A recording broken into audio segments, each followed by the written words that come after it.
Welcome, ladies and gentlemen, to another show, another Arsenal panel show. And today, once again, I have a wonderful panel for you guys. I'm going to have five wonderful people joining us today, six if you include myself. We're going to be talking about the big game versus Manchester City away, a Premier League title decider at the Etihad on Sunday. We're going to have to get into that. Plus, Alexander Isak to Arsenal. It could become a reality. We're going to talk about him, plus a little bit more about the title race, fixtures, and just trying to predict and look forward at what could be the potential hurdles for Arsenal and maybe other teams too. But before we go any further, make sure you do hit that like button, hit that subscribe button the moment you get in here also, if you haven't already done that. And one more thing that I need you guys to do me a favor, let me know where you guys are watching from, because I always love hearing the beautiful people telling me where they're watching from. Because yesterday I had somebody tell me they're watching from Canada, America, Barbados, another person telling me they're watching from Venezuela. It was mad. It's all over the world. So please do let me know. We got Deo in the building. Big up, Deo. Hope you're doing well. I'm doing great. Thanks for having me, man. No worries. The positivity is always ringing through. I love to see it. And then we got Dylan in the balance. Dylan literally bringing the balance. What's good, Dylan? Not too bad, man. I'm not too bad at all. I'm gassed for Sunday. Can't just get me to the Etihad, man. I can't wait. Okay. We got Ken in the house. How you doing, Kenny? Well, I'm glad that I've had a break from the Premiership, because that was just too frenetic for me. And I'm very one of the very few people who actually like international football. So I thought that I was going to get a couple of classics, but then I realised that I'm an England supporter, and I actually got two piles of rubbish, really. Well, Brazil absolutely cooked England, and Belgium were just toying with England. Thank God for Jude Bellingham getting an equaliser. But, you know, next time I promote international football to any of you guys, please put the sound down, because I'll never, ever put you through that again, promoting England.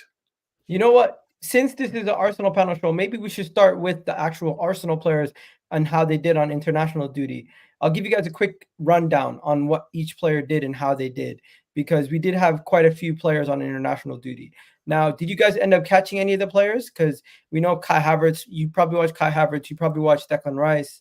Did you guys? Yeah. Did you guys know Odegaard played in both international friendlies also? Yeah, no, is he his country? Yeah, Odegaard. He's perfectly fine. He just his nation. He was gonna rest. But he wanted to play for his nation, so he played two friendlies. Unlike Erling Haaland, who did Odegaard, apparently he's not that great with Norway, which is quite surprising when he's got Haaland up top. But no, I went to the England game on Saturday against Brazil. You couldn't have paid me to go to that Belgium game last night after Saturday. But yeah, no, the England Brazil game, I went there, and I've got to say to you honestly, the best part of the game was leaving 25 minutes early to get on the tube. You don't leave games that early, mate. I promise you, touched the 70th minute, we were gone. Was it that bad, mate? Forget how. No, when I tell you the best part of the game is leaving and walking down Wembley Way without being in a clog of people for half an hour. That was the best part of the night. Getting to walk back down Wembley Way and there was no one there. The game was so dead. Like, Brazil just cooked us. We weren't creating nothing. Like, you know, the ones with international football as well. I'm big on. I'm club over country, and like, I'm just not too fussed. It's like I just weighed it up. Got to the 70th minute. I was like, he's taken off Jude Bellingham, who's like the best player we've got. Saka's not even here. Like, the best I'm in terms of Arsenal, the best I'm here for is to watch Rice pass the ball sideways for the next 25 minutes. So what am I really here for? I just said, you know what? Let me just. Like, I honestly said, nothing that could possibly happen in these final 20 minutes is worth me standing on Wembley Way in that queue of people. Did you see the Endrick goal? So I left the stadium, walked down the Wembley Way. Bing! Oh, we're losing. At least you didn't see that. By the way, did you guys see what Saliba and Didier Deschamps came out and said Saliba's having a good season for Arsenal, but heritage is not on his side. He doesn't get picked for France because when he plays for France, he does things that he doesn't like. Meaning, like, he likes to hold on to the ball and take risks in the back. He doesn't like that. He likes players who just smash it along and get rid of it. So that's why guys like Upamecano play more minutes than Saliba. And he said, you know what, Saliba right now he might not get as many minutes because we have the likes of Upamecano, who's such a good player. So basically, he used the moment where they asked him about Saliba to hype up another player and to put down Saliba. Look, you know what? Saliba's got time on his side. He's got time on his side. He's not a kid. You know, he's got 2 trophies to fight with in terms of the league, and obviously the Champions League. You know, when you play international football, any type of football, you know, the fact that he plays with Giroud up top, you know, a target man, says a lot. That he does like to play the ball a bit long. You know, he's going to learn that anyway. That's as he comes along. You know, at the end of the day, I think Saliba can make that transition. You know what I mean? He can make it. I just don't rate national team coaches. You get the team every 2 years or every 4 years, depending on whether it's World Cup or Euros or whatever it is that you're training them for. You get them for a couple of days, you know, a couple of days before they go for an international break. You get them a couple of weeks before they go to the World Cup with you. And then you try to criticize what they've been doing the whole season that has been working. And as a coach, you're not even trying to use them to the best of their ability. You just want to use, and I understand it's a knockout tournament and Didier Deschamps likes to play a certain type of football, but to come out and say that about your player who you invited for a national team, it's just stupid, because you shouldn't be talking about players regardless of whether they're Arsenal players or not like that. As a national team coach, you shouldn't be saying things like, you shouldn't be saying things like that. He is, as a coach, he's out of pocket for saying that. That's my thing. As a coach, he's out of pocket.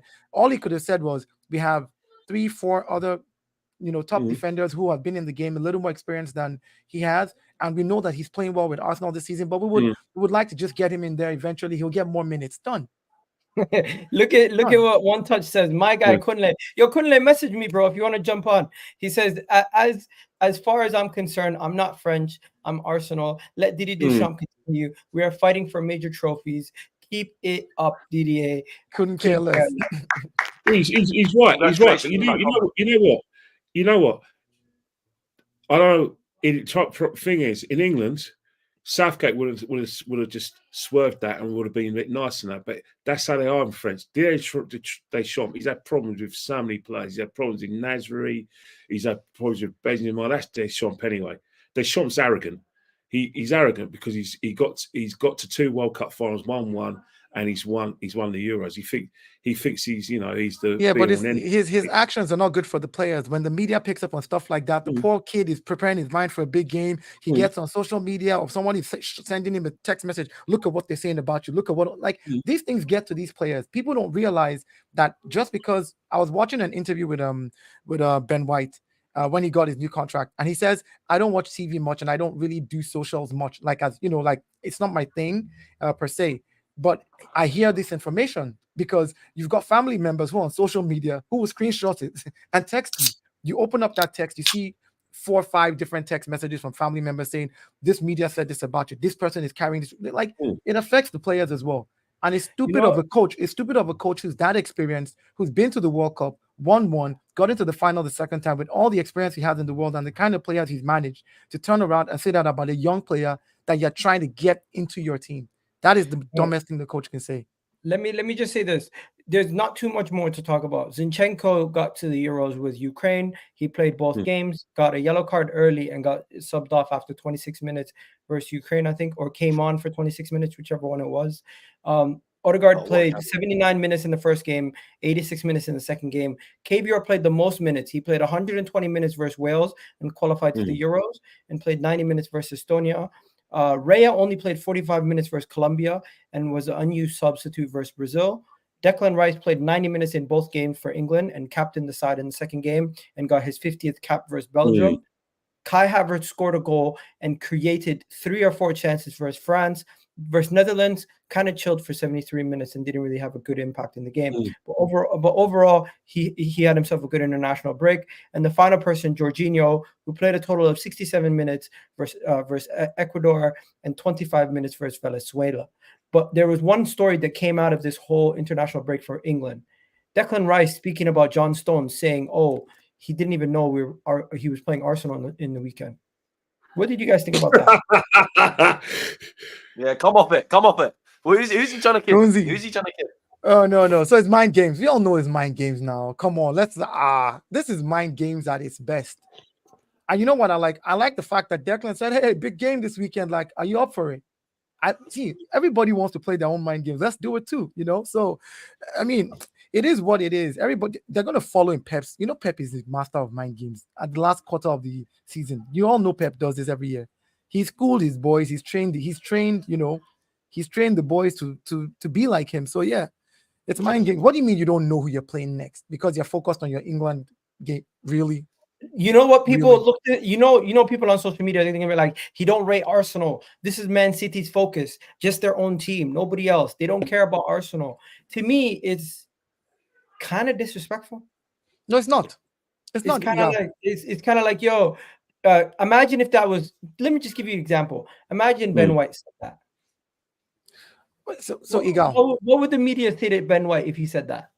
But that's what I'm saying, Igal. I don't think it's disrespectful. I think like if somebody's focused on what they're focused on, not saying that. I mean, the fact that he didn't say, it's like, hey, a big game at the weekend, and he didn't say, oh, it's just you guys, man. Now that's disrespectful. Like, it's just you guys. He's like, look, I'm focused on what I'm focused on. I don't really need to know who I'm playing. I just need to work on what I need to work on. That's a different answer for me. I wouldn't take it out of context. The media is blowing it out of proportion, And once they do that, if that was Ben White, they would have said this guy's not serious about football. They would. They would have killed him. They would. But John Stone says it's mind games. He's smart. It's honestly, you know what I think. Arsenal hates is real though. Yeah. The thing is, I'm so concentrating on the game. I didn't even know. I only found out just now that they had that conversation. At the end of the day, talk is cheap. 4:30 this Sunday at the Etihad, it's going to be one of our cup finals. You want to know something? No, go ahead. Sorry. And I just think, you know what? I'm glad that that we're in this situation that the football's going to do the talking. We've got a big game this weekend against Man City. This is where we've been crying out for a long time, because we're getting to the other subjects as well, because they're all linked except for the Isak one, is linked to the April fixture pile up. I'm looking at it this way. Praise the Lord that we're involved in those sort of conversations. That we're actually having mind games. I'm sick and tired of, over the seasons watching mind games between Pep and Klopp, and we're just like the cheer. We're just like the hecklers from the touchline. The fact that we're in the mix is brilliant. If this is what Stearns wants, they want to play mind games and it's involving Arsenal, yeah, go on. But at the end of the day, the football does its talking on Sunday. We'll find out who you find out at 6:30 where we are at. Oh no, okay. I'm actually like, no, don't even, man. Oh God! Every time I talk like that, it's making you more nervous, isn't it? I just can't wait. No, you know what? I can't wait. Nervous. Come, let's ramp it up. Come on, let's do it. Let's get into the fixture pile-ups, because you spoke about the fixture pile-ups. Do you think Arsenal can survive the upcoming fixture pile-ups? Ladies and gentlemen, we have a bunch of games, and this is good news, as you've said. This is good. But if I show you guys the games that we have, like one of our buddies, Dan Potts, we did a video on this, and I seen his thumbnail, and his thumbnail described it perfectly. So I'm just gonna show it to you guys. Oh, you got it up on the screen. Yeah, love. There it is. Yeah. Wow. So just to break it down, we play Man City, then 2 days we play Luton, 2 days from that we play Brighton, 2 days from that we play Bayern, 4 days from that we play Aston Villa, 2 days from that, we play Bayern again. Another 2 days, we play Wolves. Then we finally get a 6-day break before we play Tottenham. 6-day break till we play Brighton. So the final 5 games is good. But from now until April 29th, ladies and gentlemen, be prepared for football every single 2 days. And it's going to be absolute carnage. And there's going to be people dropping points. There's going to be people doing stuff. And I am here for it. I am here for it.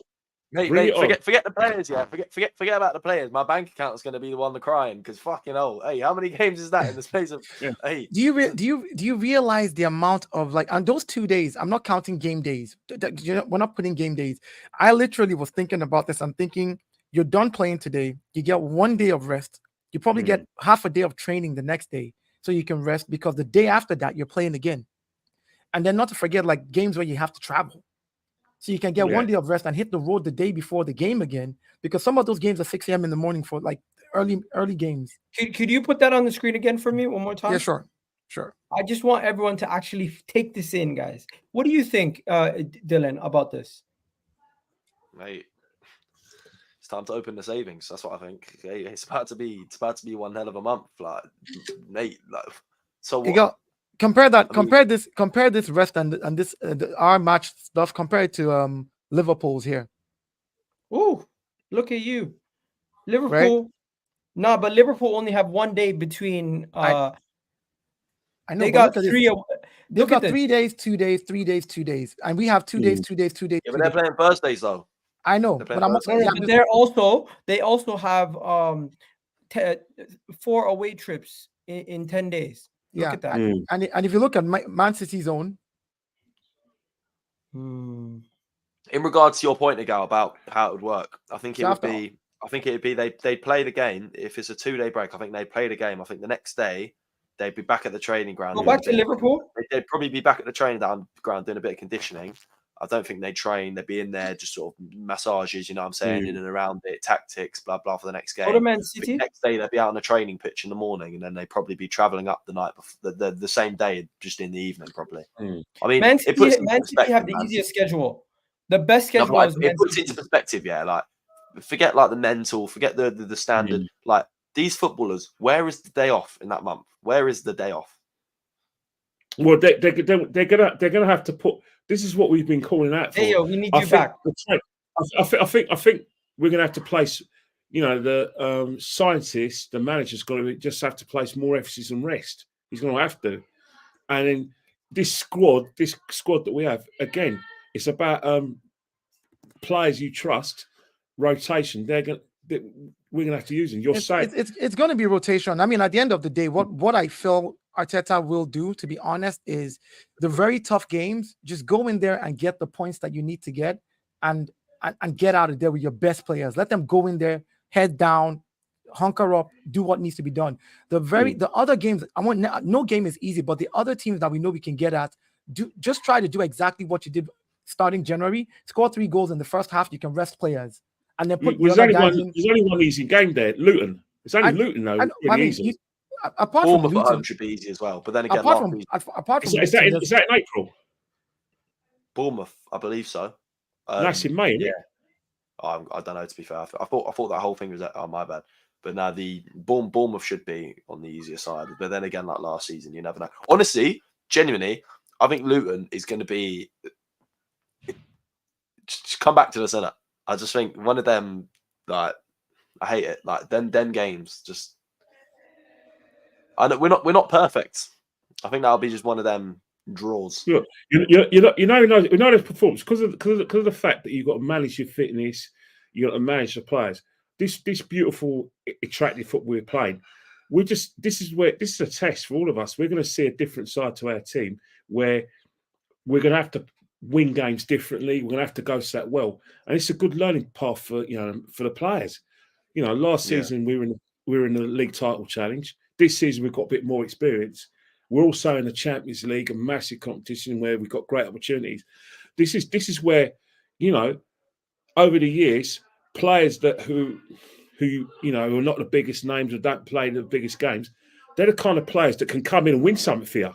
Can I show you something? This used to be our squad depth. Like, people complain about squad depth. This used to be our squad depth.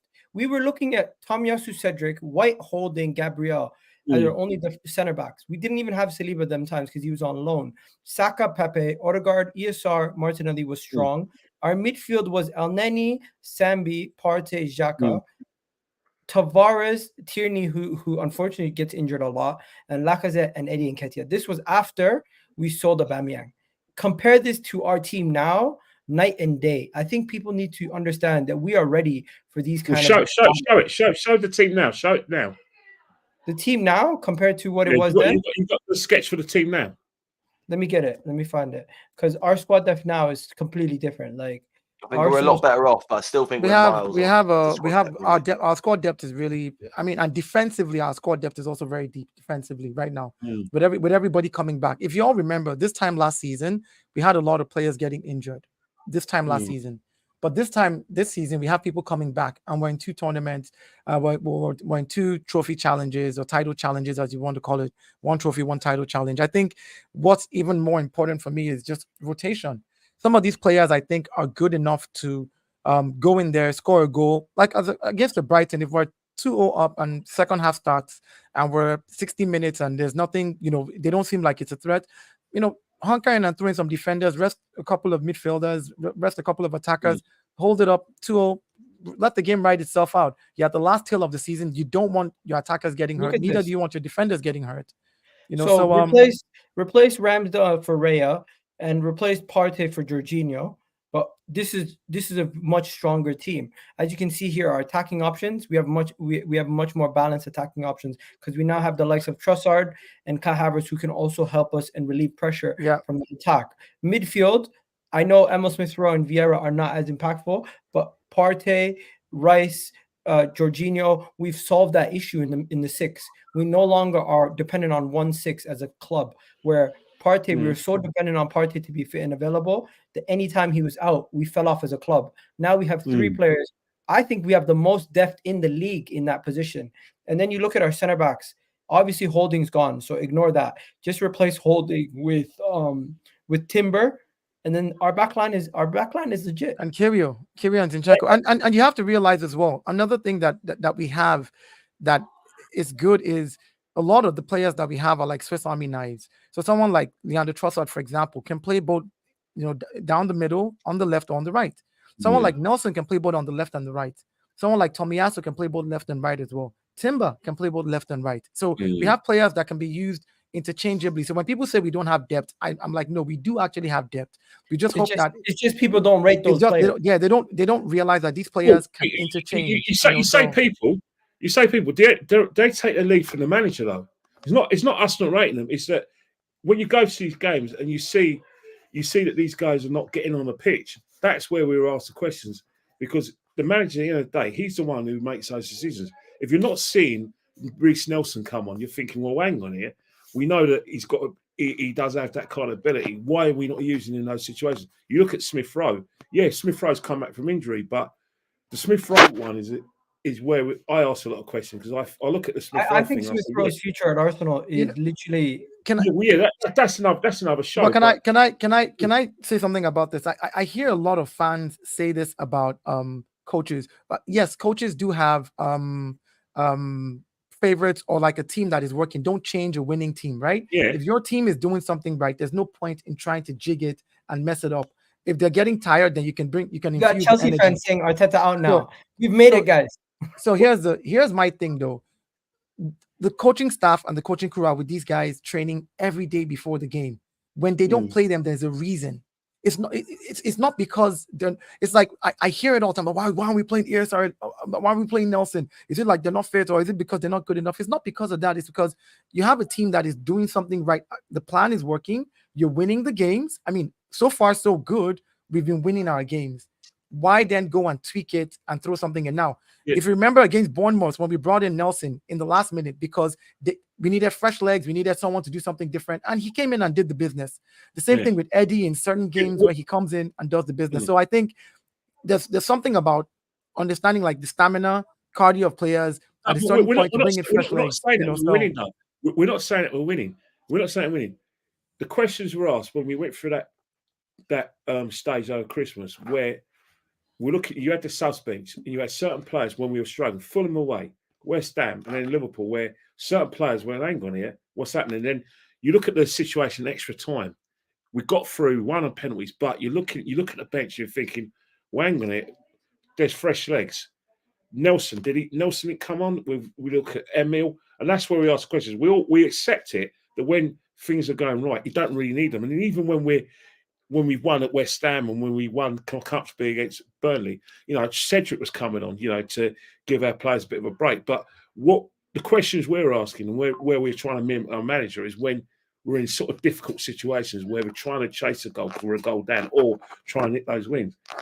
In certain aspects, some of our forward players haven't been used, and we're thinking, well, what's going on here? Because but at the end of, I mean, the games you mentioned where we lost, I totally understand. We played very well, and you could see that the team was doing what they're supposed to do. We just weren't taking our chances. We weren't clinical enough. Against the Liverpool in the FA Cup, for example, against West Ham.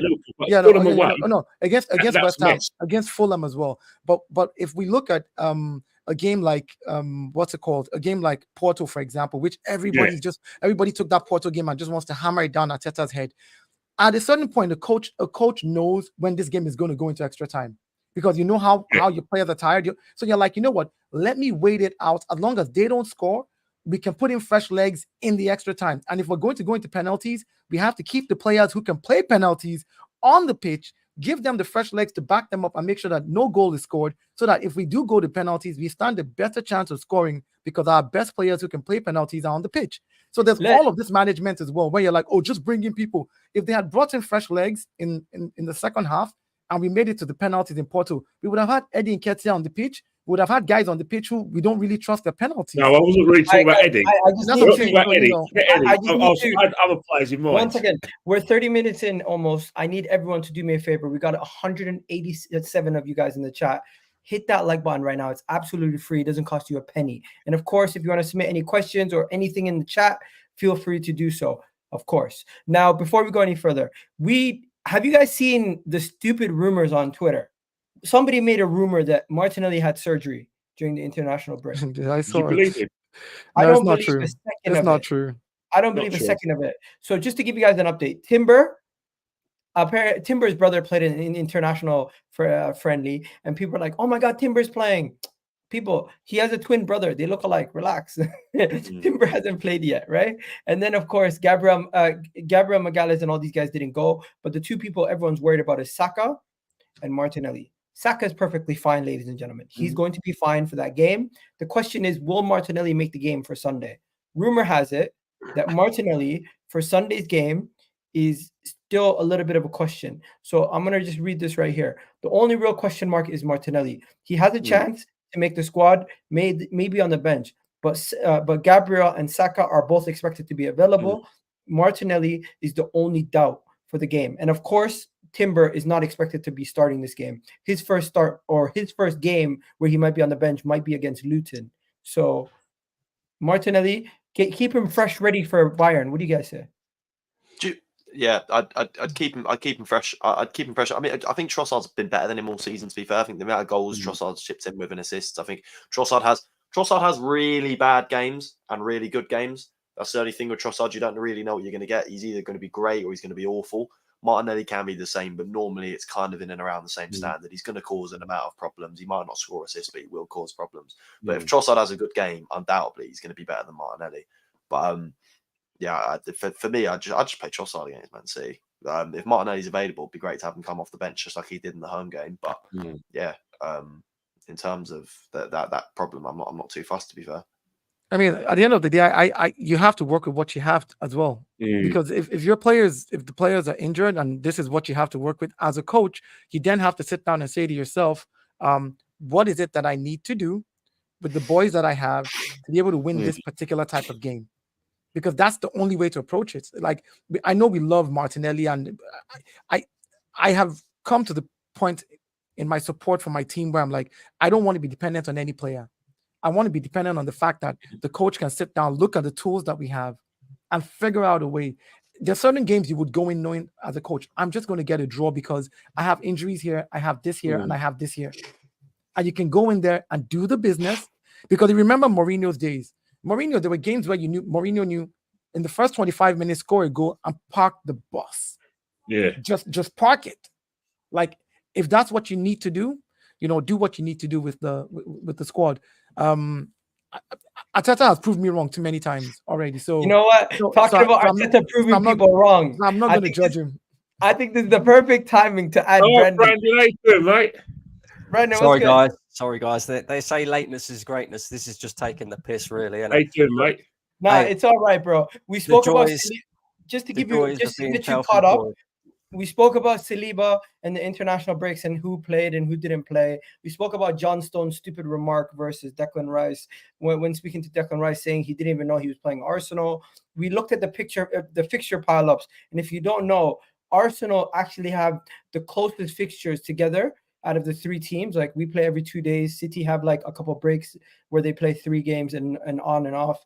Liverpool probably have the closest like 4-game stretch, but outside of that, they do have a little bit of a break because they're playing Europa League.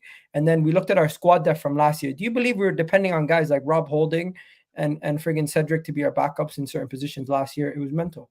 But yeah, that, and also Martinelli is the only question mark going into the City game.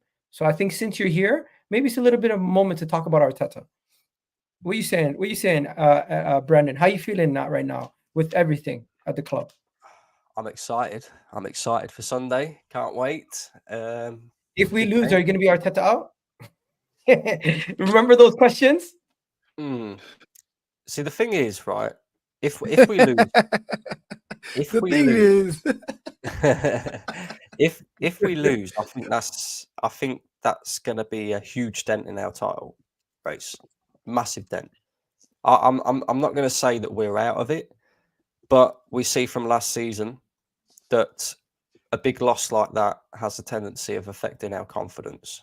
Now, whether we've learnt from last season, because if we remember rightly, we went to the Etihad last season, we took a big L to Manchester City, and then from there on, that is when you see, Arsenal's downfall. Whether we've learnt from that or not, it remains to be seen. But yeah, I'm excited. I believe Man City are beatable, 100%. 100%. The only thing for me is the international break came at the wrong time. It's been what, 14 days since Arsenal last played. Since our team kicked ball together. So I think that could have effect on our momentum. But I look at Manchester City. I've said it before. I don't think they're that great defensively. I think they can be got at. When they play at home, they tend to play a bit more expansively as well. Although their home record's very good, they haven't lost since December. So they've got a bit of momentum going into this game. But these are the games that we want to see. These are the games we want Arsenal to be involved in. This is a huge, huge title race clash. And, if either team lose it, it could be the end of their title. So I kind of look at this and I think, yeah, I'm excited. In terms of Gabriel Martinelli, I think we need him, really. I think when you look at Man City, again, like the way that they play expansively, I think most of the time when City have been caught out, it's been on the counter-attack. And I think when it comes to Gabriel Martinelli, he's got pace. Pace in behind is what's going to hurt City, I think. So I think we need Gabriel Martinelli. We need Saka to be on their A games and that. But yeah, I think we can all agree, since Dubai, I don't think anybody can have any complaints about Arsenal. None. And not even the manager either, because I think, pretty much every single game has been spot on. Absolutely spot on. I have one complaint. Why didn't they go back to Dubai? They shouldn't have stayed. They should have just went back. Hey, maybe actually, It's funny you say that. They asked Mikel in a press conference. They said, Mikel, obviously you've got 19 days off, blah, blah, blah, blah, blah. Obviously, we saw what the trip did for the team last time. Is another trip abroad, maybe with the team, something you might consider? And I remember watching the press conference. He basically said, in the most simple way possible, he basically just said, I'll see what the players are saying, basically. So obviously they weren't on it. Basically, maybe that's where they were. Maybe Ben White was just playing Uno in Dubai, on the beach. Bro, did you see the article about that? I know. I mean, the whole thing with Ben White, I think that's ridiculous as well. Like, the media try and make stories about everything. Yeah, okay, Ben White's refused his England call-up. Make of that what you will. Would you want to play for Southgate? I fucking wouldn't. I wouldn't. I'd roll for like the vibes. Like, England camp looks fun. I can't lie, it just looks fun. I'd roll for that. But in terms we're gonna come back to the Man City game, but I just want to, since Brendan's here now, we can actually get into this major transfer news. there is a striker. We've been looking for a striker, and for the longest time, we've been on the hunt for this striker since January of 2019. We've been spoken about potentially signing this former Real Sociedad star, current Newcastle star. Surprisingly, he's been injured a lot this season, and guess what, guys? He has 12 goals. I think that would be second in Arsenal right now in goal tally if he was at Arsenal. Alexander Isak has the potential possibility of leaving Newcastle because of their financial situation and joining Arsenal in the summer. Arsenal would be the number one club that would be after Alexander Isak. And I put a poll question out the other day on would you take Alexander Isak at Arsenal?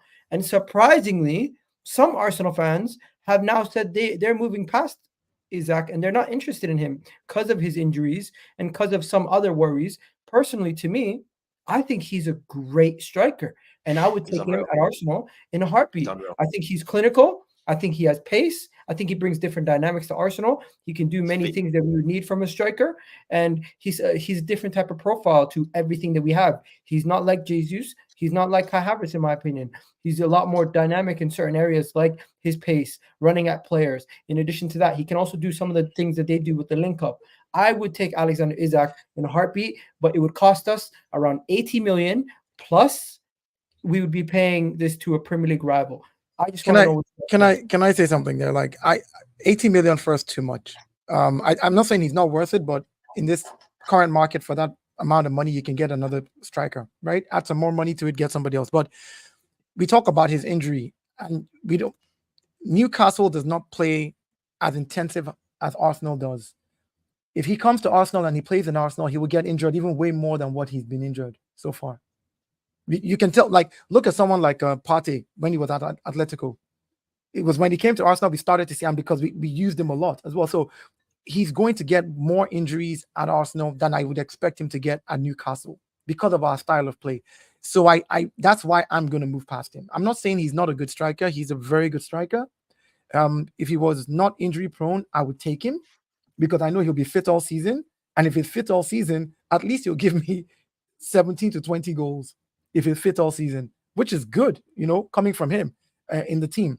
But with his injury and the style that Arsenal plays, I fear that he's going to be out longer and not useful to us. And we'll pay that amount of money. That's my only grouse about it, because we were in for him before. There were rumors back then, but of course we didn't get him. But looking at his record right now with Newcastle and the injury, I'm like, no. So I'd rather go for somebody else who is not injury prone, who would give me 15 to 20 goals as well, right around the same price, or maybe a little higher. I don't mind for the first season when they join us. And I know that you'll be available all season, because there's nothing worse than having a striker who can score those amount of goals and is not available. Like, there's nothing worse than that. Just sitting down, looking at your bench, and he's sitting in the audience, watching his teammates every week. Like, as a coach, what do you do? As a manager, you're like, your hands are tied. Are you going to ask them to give you another 100 million to buy another striker? So I think we should have, and if I'm looking at the way Arteta and Edu have been doing their business, this could be another smokescreen, man. Because Arteta and Edu are shady like that. This could be another smokescreen, the same way they did a bunch of stuff, and all of a sudden it was like, okay, we're bringing in Leandro Trossard. I was like, for what? For what? Like, losing my mind. We're bringing in Jorginho, but they've done the business. So I'll trust whoever they go for. But from my opinion, that injuries, for that price, the injuries are way too much with him. Yeah. Simple question, guys. Any concerns over Alexander Isak for 80 million pounds potentially? And maybe it could even cost even more. No, thank you. No, thank you. No, thank you. Just very similar to what my man just said. Yeah. He scores goals.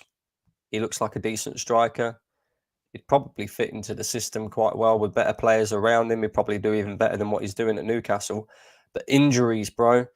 Yeah, we've already got Gabriel Jesus, who's basically got one kneecap. Do you know what I mean? Yeah, we can't afford to have another striker who's consistently injured all the time. And for that price, there's only one name on my list, and that's Ivan Toney. That's Ivan Toney, bro. Ivan Toney's off the list. The only if we're paying that sort of money, for Alexander Isak, or we're willing to pay that sort of money for Alexander Isak, just go and get me Ivan Toney. Simple as. with certain Isak, people. with Isak, Let me hang on. rebuttal. With Isak, right? You got to worry about keeping him fit. With Ivan Toney, you just got to worry about keeping him off the betting apps. That's it. You know what I mean? That guy, he stays fit. He scores goals. I thought he was brilliant for England the other night. Guys. Let me just read the super chat because my man paid for it. Big up Herman Sadiq. He says, if we go for Isak instead of allow all this PR for this guy. No, allow it, man. It's a joke. That's you know what, guys. That's all I've been hearing. I've had people send me videos, and you look at other Arsenal fans or YouTubers. The guy's making a lot of noise. Is Gyökeres. You know what I do know about him. I know he's playing in Portugal when he was at Coventry, and I have had a look at him. But when I look at other players, I look at Isak. Isak's a better footballer than he is, even though there's injury issues. Ivan Toney obviously is self-explanatory. I think, we seem to be linked with everyone. We link with Gyökeres, Isak. We link with Ivan Toney, Osherman, Viktor Osherman as well. Who else are we going to be linked with? I do think that in terms of us buying a striker, unless our manager feels that striker is going to either make us a better team or fit into our style of play, I think all of those names are non-starters. And let me add as well, obviously, this guy who's scoring all of these goals, I'd like to politely remind a lot of people, Darwin Núñez, season 21-22, 28 matches, 26 goals and 4 assists in that league. I'm all right, thanks. But if you do look at Gyökeres' career, I mean, apart from the Brighton where he did not really do well, from when he played in the Championship, how did Buendia do it? Just hold on. I totally understand where you're coming from, but you remember that a player cannot single-handedly, no matter how gifted you are, carry the entire 11 team. If people around you are not feeding you the ball as a striker and they're not playing to your strength, you're not 100%. Going to shine. You're not going to shine. So let's look at his progression and where he was at Coventry, the amount of goals he scored in that team, and then when he moved and finally got to Sporting Lisbon, the amount of assists he was giving, the amount of goals he was scoring with better players around him, you could see that's great. But the actual what I'm simply saying is you could see the progression, right? If he had gone to a Sporting Lisbon from the Coventry and he was still the same crap player, you'd be like, yeah, this guy, he's got a few good players around him and can't perform. But now that he has better players, so my thing is a player that can be molded, that will listen to what the coach wants to play, has the ability physically, number one. Number two, has the capacity to learn new things and be able to fit into the role. Because this is what he did with Granit Xhaka.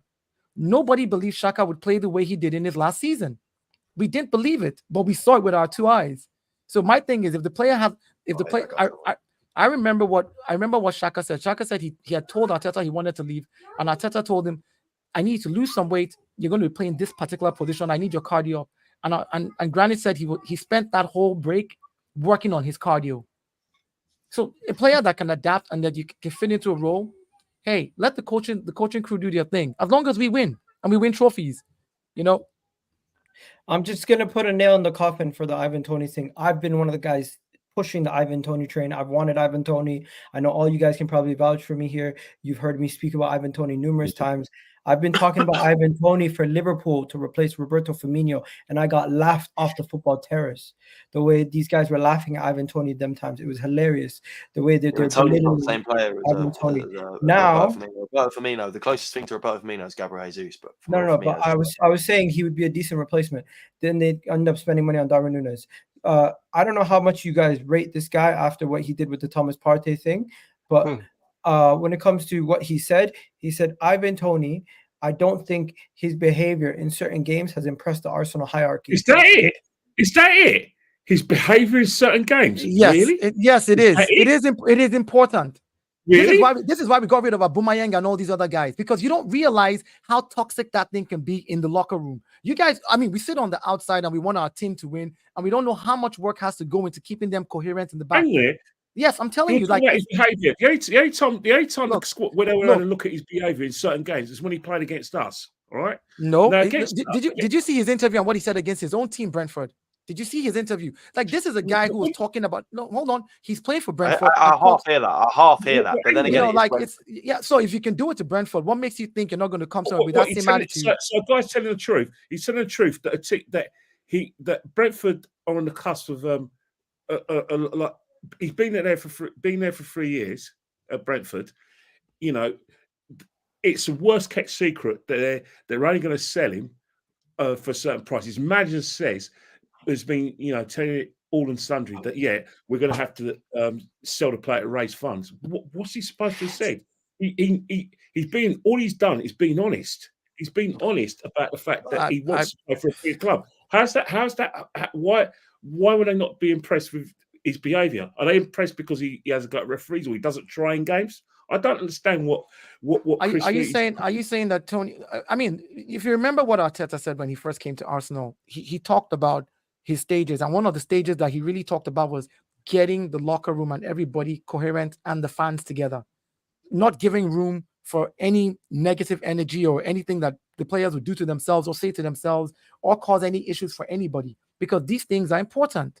You're like, okay, yeah, so Ivan Toney can score me 20 goals a season, but let him score 20 goals and then piss off all his teammates because of something stupid he says or something he tweets about or something he does, and then they refuse to pass him the ball. All right. So anything can happen. So because he said that, because he made those remarks last year where he was asked a question, he said, "Oh yeah, it was easy work because they beat us 3 years ago."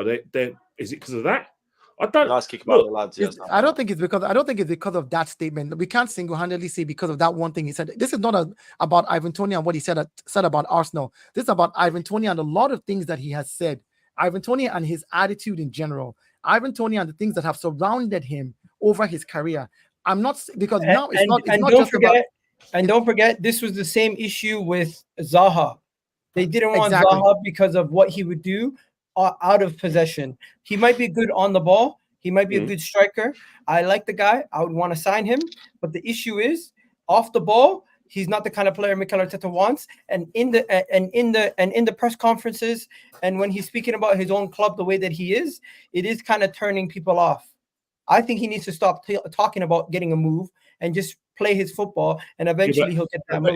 It was Frank who raised it in the first place. Thomas Frank was the first person who raised it. It wasn't the player that raised it. It was Thomas Frank who's what he said. He said he thinks that he's one of the best players in the strikers in the world, and that he's not. He's only going to go if they play silly money like £100 million. And then the week afterwards, he says, "Yeah, it looks like we are going to sell Ivan Toney," and then the player responds.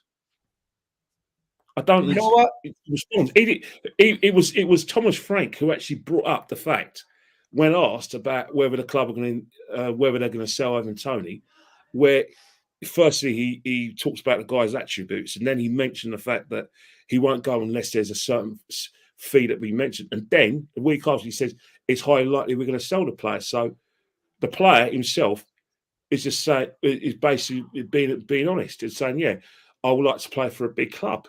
He was. I don't remember him being, unless there's something else that's I haven't seen.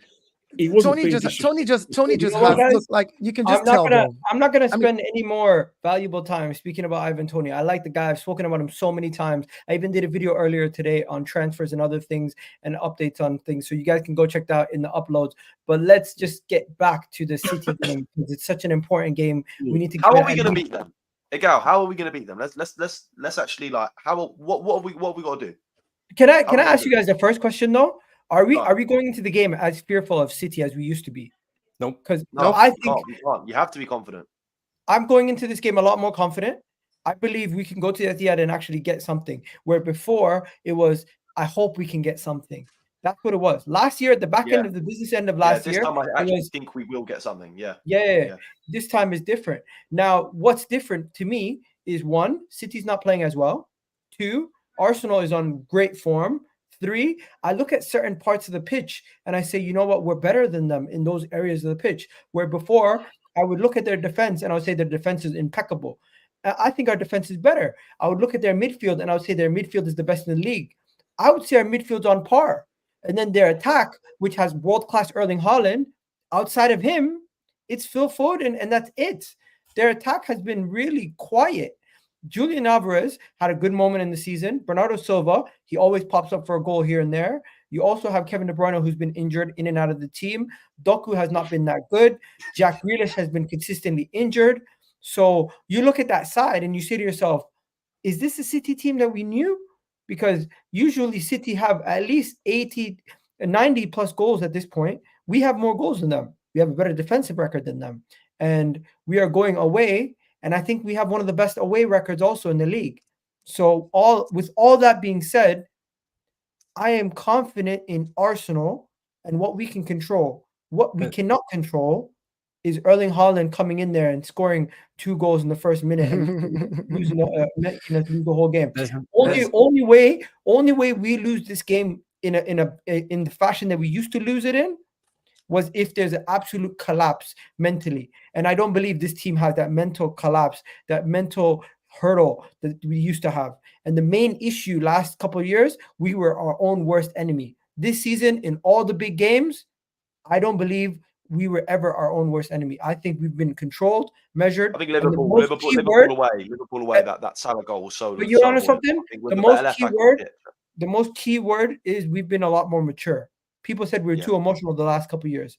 This year, we've shown we're a lot more mature, a lot more measured. But yeah, I'm done. I'm going to open the floor up to you guys. My question to you guys is, are you afraid of Man City away anymore? And number 2, how do we beat them? There's another factor that I don't think you mentioned there, Miguel. The pressure. There's pressure on both teams, but there's more pressure on City for this game. Do you think? Yes, Do you think? because they're at home, number 1, so they're expected to win. And number 2, if they lose, they're 4 points behind Arsenal and Liverpool if they beat Brighton. That, although it's only 4 points with 10 games to go, when you've got 2 teams that are 4 points ahead of you, that's very difficult to make up to go on and win any title. So, the pressure's on them. They can't afford to lose this game. We can't really afford to lose this game, but they can't afford to lose this game more than what we can. And I think the pressure is on them. The only difference being is that they've got the experience. They've been there, done it, won it, seen it. They've got players in their squad that can turn up in big moments like this when they need to. So, but like Miguel said, I'm confident that we can go there and get something, because it's not even about Haaland. I don't think Haaland's been that great anyway. And I look at the way that Saliba and Gabriel locked him up in the first game at the Emirates. They can do that. But defensively, they might even not have Edison back for this game. And their second choice goalkeeper is not a bad goalkeeper at all, by any stretch of the imagination.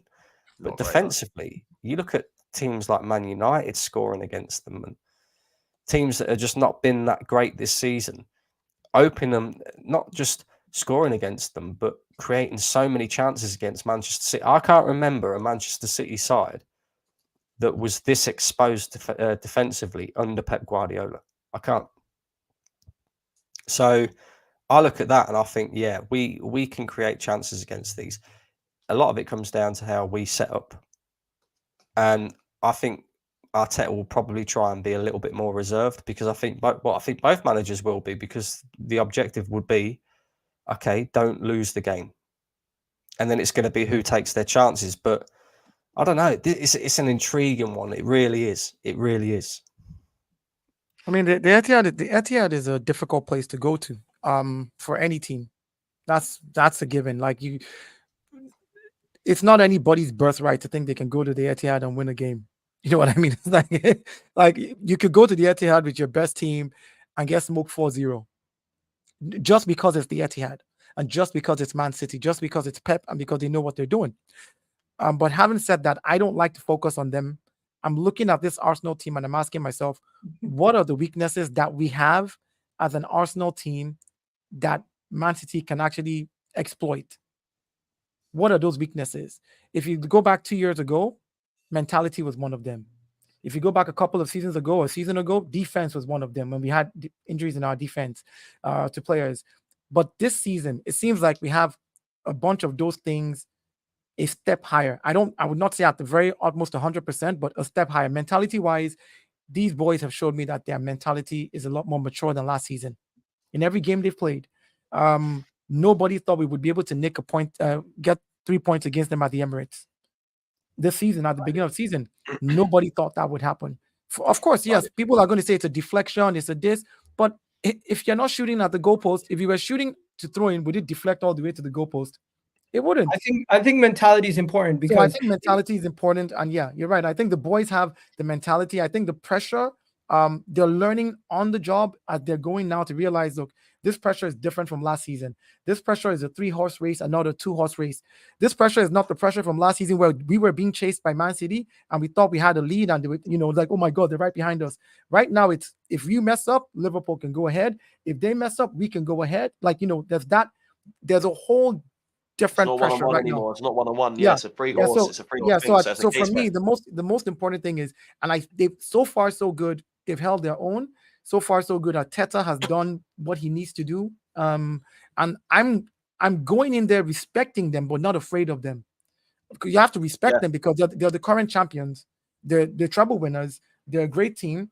They have one of the greatest, if not the greatest coach of our time right now in Pep Guardiola. So you have to respect that. That respect has been earned. But the fear that I used to have for Man City and certain teams like Liverpool, like us drawing at Liverpool as well, I didn't expect to win because we're at Anfield. You have to understand that there's certain places you go to at this stage of where we're at. Maybe next season, I'll be bold enough to say we can go to Anfield and wipe them out, no matter how good they are, because we're keeping the same team, we're bettering the team, we're adding more to it. Arteta is learning more. He's looking at the old games, figuring out how to win. But there's certain stadiums you go to and you're just like, ooh, you just got to know that all you're here to do is nick that point. Find the narrow way to nick it because the people you're playing against are the best. Yeah. I think it's interesting what you say about how there's 3 teams in the title races. Yeah, I think it's interesting because at the end of the day, right, if both teams are going there in a game where last season, for example, you may have been able to walk away with a point and go, right, go on, then we go again next week against whoever we've got to play. Say no more, we take the point. It's a good point. But like when you said, we're both at the top. But when there's another team behind you, it's not even a thing where you can really afford to draw because you've actually got to look at it. It's a bigger picture now. If Liverpool are right there, and they've got they're playing Brighton this weekend. Is it Brighton? I think it's Brighton they're playing. Yeah, we neither team can afford to draw or lose. So I think it's going to be one of them. It's going to be goals. It's going to be goals because both teams are going to go for it, and one team could end up on the receiving end of something bad. Either team. I'm just going to hope it's not us. You know what I'm saying? I'm just gonna say this, Kenny. You've been very quiet on this topic. I want to know what your thoughts are on the City game because everybody else has given their take on it slightly. Are you worried, bro? Are you kind of like you've been here, you've seen it?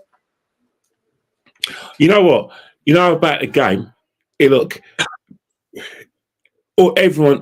got their own sort of different pressures. We're under pressure because we've got the pressure of the fact that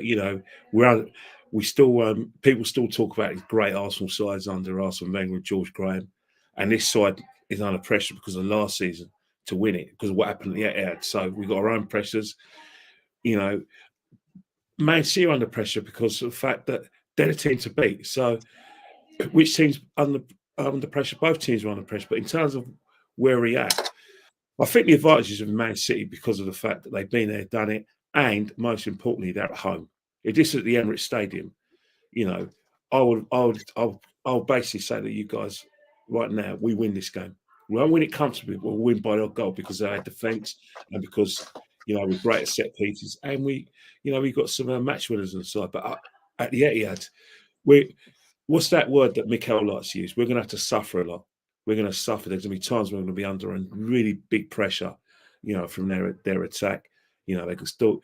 You're assuming De Bruyne is going to play. You're assuming that Silva's going to play. You're assuming Foden's going to play.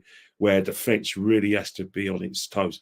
I think the midfield have got to have their bestest game for us to get something because that defence is going to need a bit of protection, a lot of protection.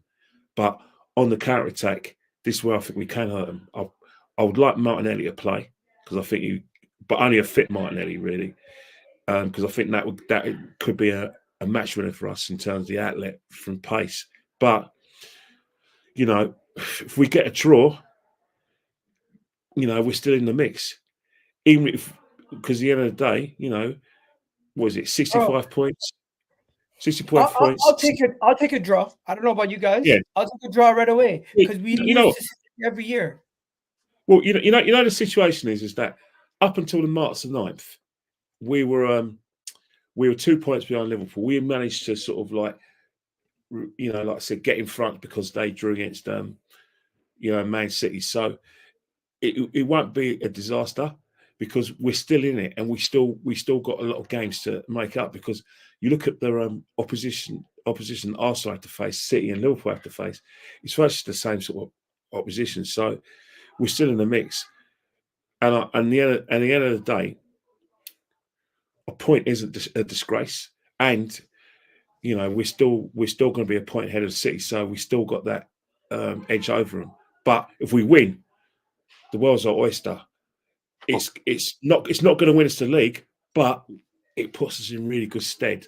Gives us more confidence. Gives us that confidence going to places like the Allianz in the second leg and Real Madrid if we manage to get there.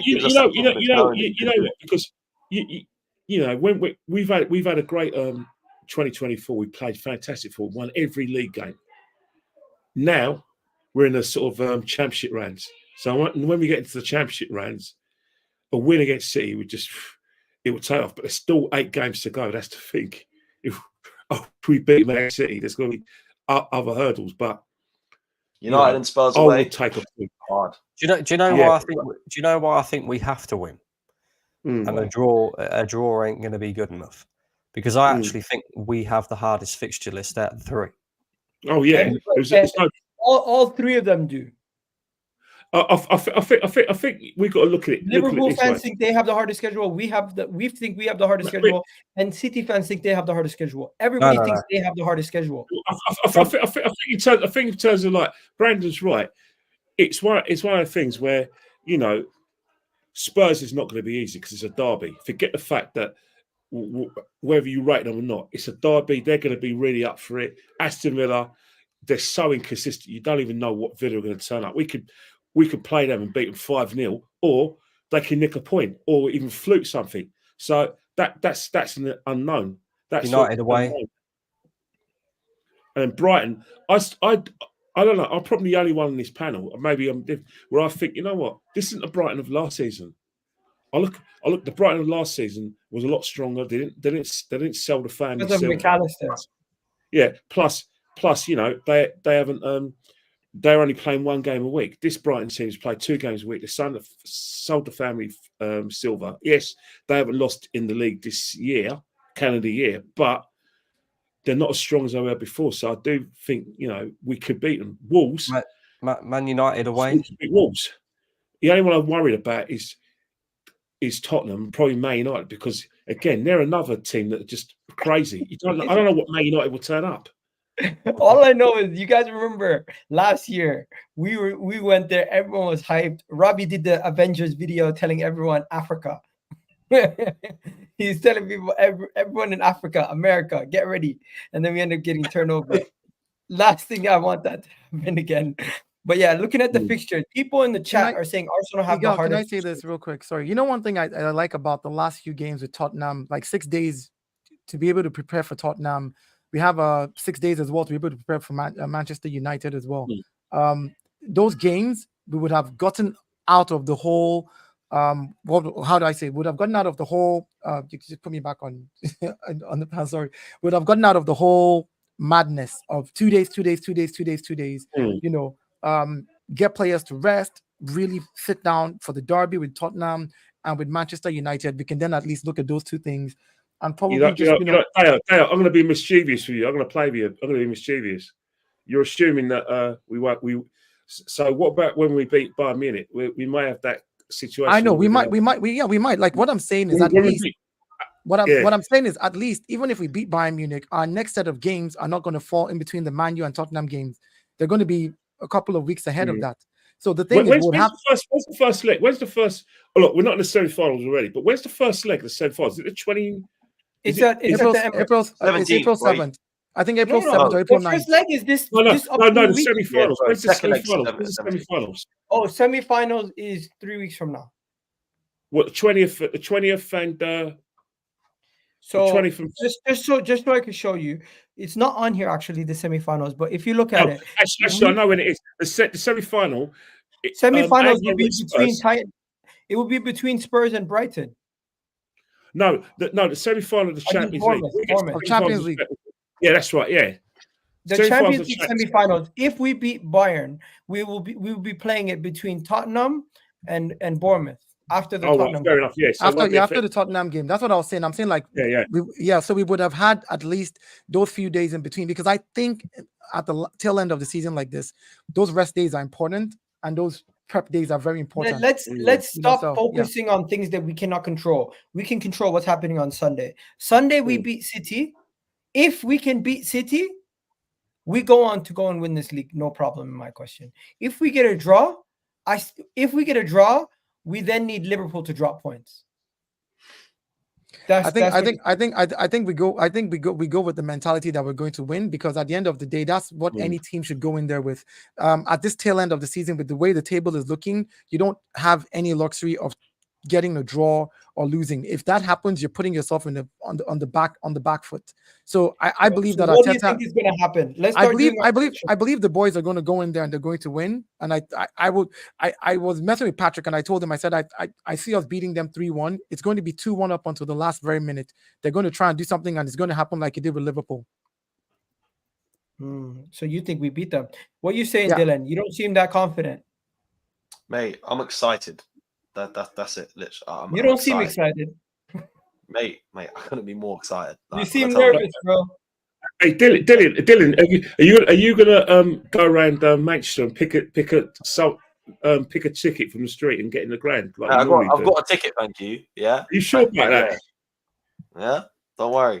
Yeah, no, but what's it called? I think we beat. Honestly, I just don't think we lose. I don't think we lose. I think like you mentioned, obviously the possible. As much as I don't really believe it. But if there is an injury to Stones, if there is an injury to Walker, I think that's massive. I think Kyle Walker against Arsenal was just a different beast. Kyle Walker in big games in general.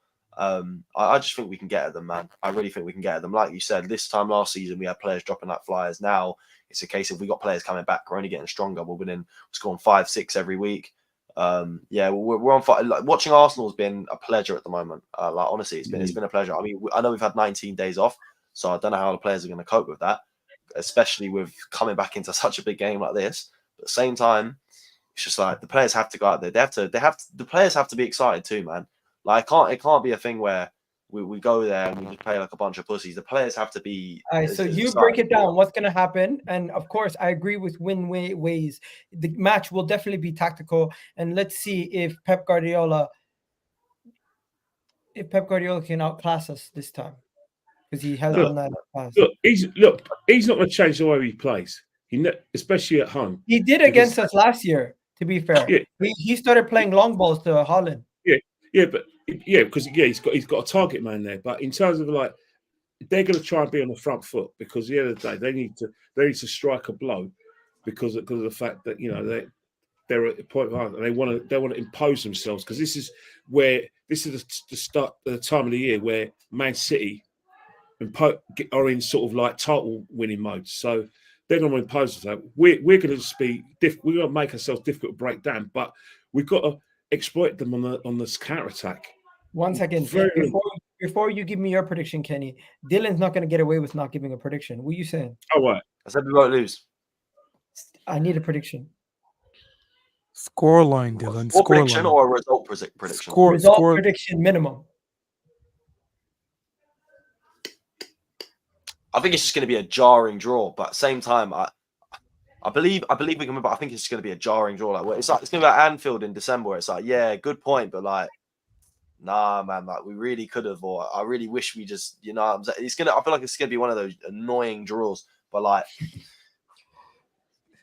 I could tell Brandon. Honestly, I think the game's either a draw or one team blows the other team away. Brandon, this is usually you. You're the one that doesn't like giving predictions. I can't call it. I'll just look silly. I'll look silly. Cool. We go. Cool. 2-0 Arsenal, but I know I'll look silly because it won't be. Bro, you do TikTok, bro. You're not afraid of giving your predictions. Why are you afraid of giving your predictions on here? Mate, I don't give predictions. I don't put my head on the line to look like a fool after the game. I don't do that. Hey, That's it is not what my it game. is. You can get things wrong in life. It doesn't matter. At the end of the day, we don't control our destiny. We can only give ourselves educated guesses. That's what we're here to do. We're here to give people our opinions and our educated guesses. If we don't do that, then why even speak about football? If you're gonna be worried about every result, man. We're gonna win 2-0, or it's gonna be a draw.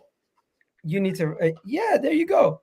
There you go. You don't need to worry, man. You go into that game. If you go to Manchester or if you're watching from home, just be yourself. Just be confident, man. But yeah, I know you, Brendan. You're one that doesn't like giving predictions, but today you're gonna have to give one. Are you worried? Oh, Dylan's crazy. Go to the Etihad and win and keep a clean sheet. You're mad, bro. Mate, FA Cup final 2020, FA Cup semi-finals, just 2020. Just something about it's just ringing around my head. That Trossard 78th minute dagger to make it 2-0. It's not Wembley, bro. This is hold on. Script arrived. Hold on. We go 1-0 up. Now the 22nd minute, stink the place out. I'm trying to think who scored. It's come from a corner. Yeah, we've gone 1-0 up from a corner in the 20th to 30th minute. We've stunk it out.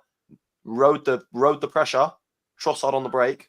Dagger 2-0. 70. You see now you don't seem worried about your predictions. Fair. Mate, this is just the script that's just come to mind. It's just I don't know where it's arrived from, but it's just arrived. That's something that you see that's the guy who went to Porto away and told me we're gonna win 8-0. Big up. All my days. Find where I said we're gonna win 8-0. Find where I said we're gonna win 8. Oh no! I sent you a voice note while I was drunk the night before, didn't I? Oh no! Oh no! Anyways, Brendan, go ahead. No. Go. Chill. I think it's gonna be 2-1, but I don't know who to. I really don't know who to. That's how much of a tight game I think it's going to be. I think one of us will win it. Of course, one of us is either going to win it or draw. You sound like Michael Owen. No, I don't think it'll be a draw. I don't think it'll be a draw. Yeah, I think one of us will win it, and I think it'll be 2-1, but I don't know who to. Okay, so you're not giving a prediction. You're just saying somebody's going to win. Come on, Michael Owen, fix up. I want to say 2-1 to Arsenal. I really do. Just say it then. Yeah, go. You're in a safe space. You're in a safe space. Yeah, until bloody Terry watches the video and clips us all up. I know what's going on. Yeah, fuck it. 2-1 Arsenal. 2-1 Arsenal. You're going 3-0. You're going 2-0. Ken, what are you going with? I'm going. I'm going to be boring and go for a draw because I think both teams will have moments, and it's Man City will score. They will get on the score sheet, but I do think that defensively we're not going to be comfortable, but I think we'll cope with them defensively, and I'm just looking at a set piece, a bit like Liverpool 1-0 up, and then they get an equaliser, and then both teams think. Well, us mainly will think, what? It's not disaster. On to Luton Town. Do you want to play the voice note, Dylan? I know you have it. No, it wasn't me that made that prediction. As you can hear, I turned to my mate who's in the room with me, and I say, "What's going to happen?" And he says the prediction, not me. Can you hear what I'm listening to? Oh yeah. Double hat trick. He said Havertz double hat trick. What? So 6 goals to Havertz, yeah? Havertz double hat trick. Yeah. Odegaard 1. He said Havertz double hat trick. Odegaard. A guy was sending me. A guy was asking me this question at the wrong time. I'll just put it like that. Anyways, Ken, take it away. You're the final prediction before I go. All right. I'm going. As I said before, 1-1. 1-1. I do think it's going to be a draw. I think both teams are just too strong. Even without Man City's attack is brilliant. I still think they are going to create chances, and I think they'll take one of them. We either score from a set piece or a counter attack, but that's it. Draw. Can't see us. I said. And Deo, you have your score on the table 3-1. Why 3-1? You're on mute. Like I said earlier, I think that it's going to end up like that Liverpool game. Both teams are going to go at it, and it's going to be those fine margins and those mistakes. And to be fair, our defense is better than theirs this season. This season. Now, I'm not saying overall like we have the best defenders in the world, no, but this season in form, we're better than them defensively. They can be got at. And if they make any slight mistakes, like what happened with Martinelli, those are the margins that will cost the game. Those are the margins that will cost the game. And if ever at any point Arsenal is up 2-1, City is going to want to attack. City is going to want to attack. They're going to want to get their goal back. And once they do that, we have a solid enough midfield and a solid enough defense to at least hold them back. And if we can just do that, I think we counter and we score a third goal. I just believe it. I just believe it right now. Like I'd rather go in with this belief than what else. I mean, we're here. I think what's also going to be an important factor is who scores first. I think whoever scores first wins the game. Yeah, that's what I think. Fair enough. Let's move on. Let's move on to the final thing. By the way, I do have that. What do you call it? 1 second. So you went 3-1, Deo. Dylan went 2-0. Brendan went 2-1 Arsenal. Ken went 1-1. And I'm gonna give you guys my prediction tomorrow. And you watch. Boo, boo. What kind of? You watch. What kind of? You know, guys. I have so many shows. Why spoil the good? Why spoil it? Why spoil it and give everyone what I'm going to think right now? Save it. I'll catch you guys on tomorrow's show. You know what happens. Now. You know what happens. I'll tell you guys my prediction after the show. But sorry, guys. No. I'll show you. I would have told you my prediction after the show. No. You know what happens. Igal, what kind of government is this? What kind of? No. Unfortunately, guys, I have another show tomorrow previewing the show. But what kind of government are you running here? You made all of us vote, and then you decided not to vote. You know what as well. You know what happens in these sort of games? They get all the big build-up, and then it'll end up being a 0-0 draw. Or you could have a situation like this.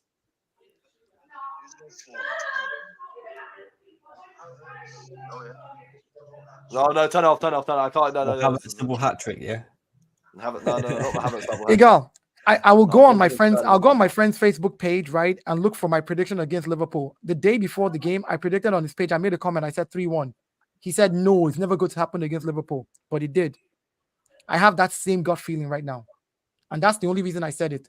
They're a better team than us when it comes to outrightly man for man and coach for coach. They're way better. Nobody's going to argue that. But in form right now, I think we can go there and do the business. I think we can go there and do the business. You want to know something? People are hating.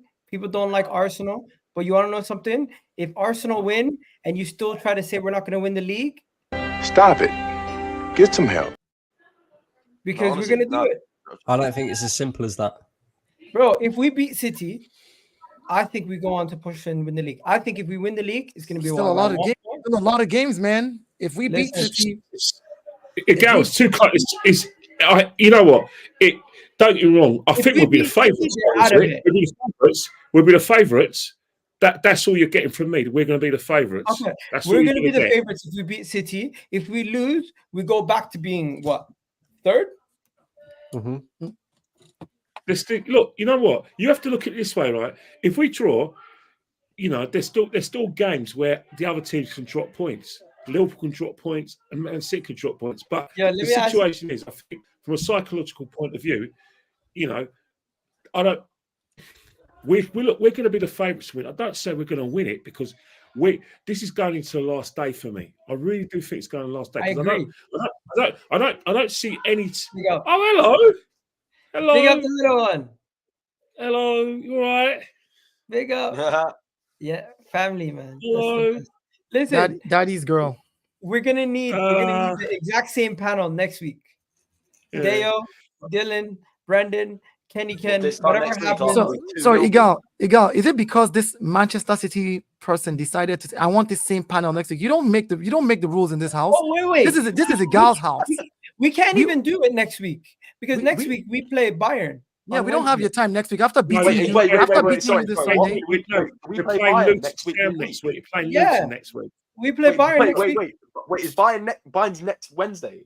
No, it's Yeah. a week afterwards. It's 2 weeks. No, time. no. Luton, Bayern's Luton. this Wednesday. No, it's Luton. No, it's it's Luton. not. It's Luton. It's Luton. It's Luton. Brian's Can Luton you, at Brian's can you in pull up the? Can you no, pull it's up Luton the at home schedule? midweek. Let me pull Yeah, it it's up. Brian's Luton at April. home and then Brighton away on the Let me Saturday. pull it up, My hold on. birthday, Brighton away. Oh my Please god. pull up the Oh, schedule. it's gonna be so good. Because Huh? if I'm not mistaken, Bayern is this weekend. No. No, No. on the weekend, yeah. So Oh, sorry. Is Let me turn this it up. because you saw Harry Kane in training? Is that why you think it's? Oh yeah, it's- so it is Luton.